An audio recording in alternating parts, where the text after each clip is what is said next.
G'day, Anthony Ross here. Welcome to this Mental Toughness Made Simple video, where I'm focused on helping coaches, parents, players develop mental toughness more effectively.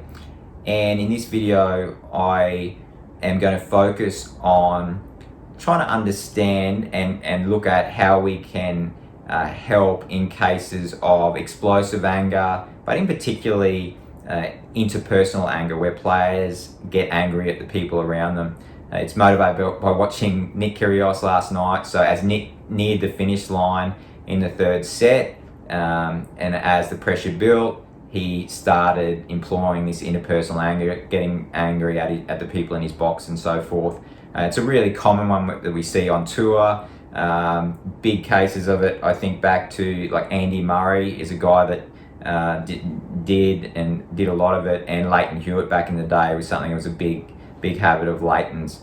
So what's likely going on in these cases, and what can we do about it? So to understand what's at least contributing to it, we need to think about anger and what purpose it serves. So a big purpose that anger and acting angrily serves is to reduce stress and anxiety. And so what tends to happen over time is players can develop the habit of, without knowing of what's happening, they start to use anger as a way of reducing stress. And if we take Nick's example, when we get close to the finishing matches, that's the time when we have the most fear of failure. It sounds weird, but it's true. And so as the stress of that builds and the danger of losing from that winning position builds, players typically experience more anxiety and fear. And over time, as I said, it can sort of become an addiction where players start to use anger to reduce or control the fear of possible failure. And that's a case in explosive anger.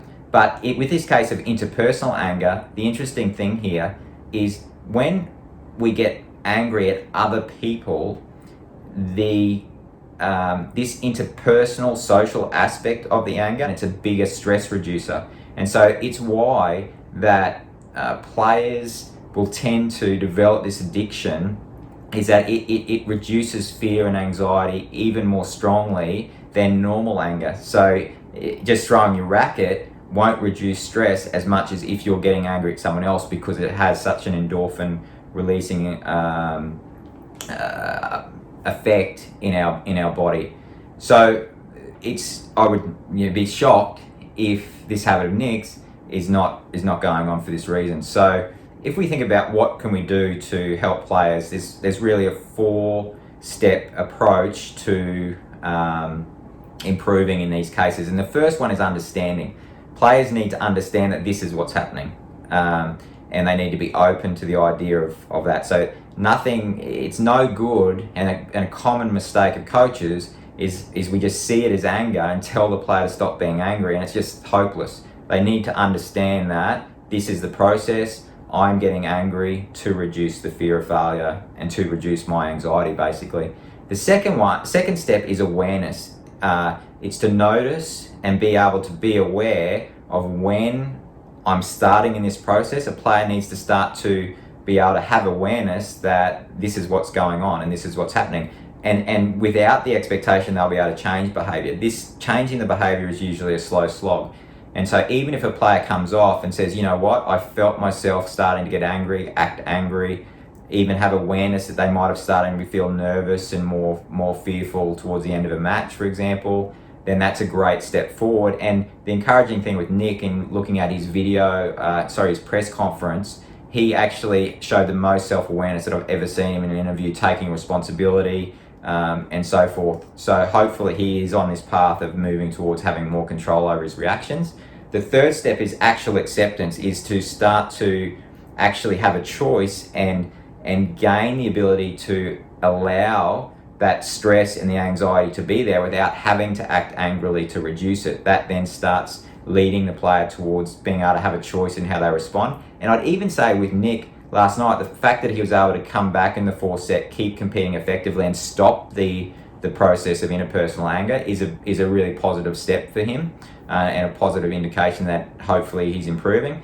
And the fourth step is behavior change. It's really looking at going, then usually players, once they've got the understanding, They've developed more self-awareness and recognition of what's happening when it's happening. They've started to work to being more accepting of the core issue here, which is being able to have fear and anxiety.